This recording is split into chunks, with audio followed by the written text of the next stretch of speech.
সালামু আলাইকুম।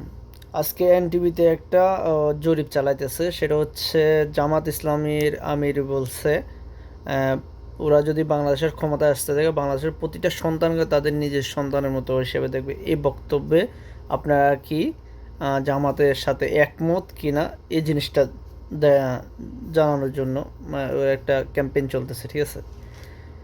এখন কথা হচ্ছে ভাই, আমি বলছিলাম আগের ভিডিওতে যে ইলিয়াস হোসাইন একটা ভিডিও বানাইছে, এই ভিডিওতে জামাত ইসলামের কমপক্ষে 50% ভোট কাইটা গেছে, ঠিক আছে?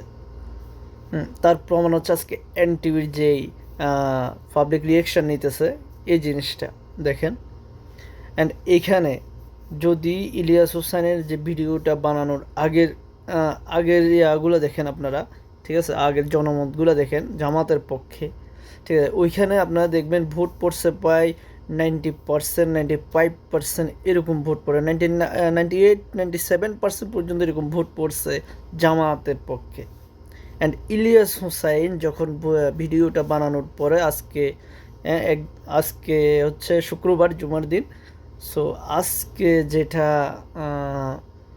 এই ভোট এখানে যতগুলো পড়ছে আজকে, এটা হচ্ছে 68% ভোট। কি বুঝলেন? ইলিয়াস হোসাইনের ঠেলা কিন্তু জাগা মতে লাগে। আমি বলছিলাম কি 50% ভোট কিন্তু ইলিয়াস হোসাইনে জামাতের কাইটা দিছে। এটা 50%, হয়তো এখানে 68% দেখাইতেছে এখন। এটা হচ্ছে আরও 68%-এর উপরে যাবে না, মনে হয় না 68%-এর উপরে যাবে, ঠিক আছে, ভোট। কারণ হচ্ছে এখানে জামাতের যে কার্যকলাপ এগুলোর জন্য। অ্যান্ড ইলিয়াস হোসাইন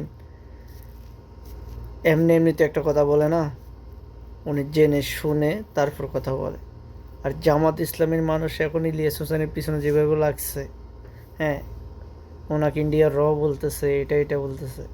সো ভাই, আপনাদের ভোট কিন্তু কমতেছে, আপনারা বুঝতে পারছেন?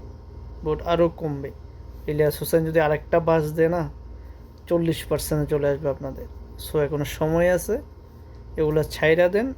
আমরা আপনাদের পক্ষে আছি ভাই, কিন্তু আপনারা যদি দেশের বিরুদ্ধে গিয়ে ইন্ডিয়ার সাথে হাত মিলান তাহলে আমরা আপনাদের পক্ষে নাই, আপনাদেরকে সালাম দিয়ে দিব আমরা।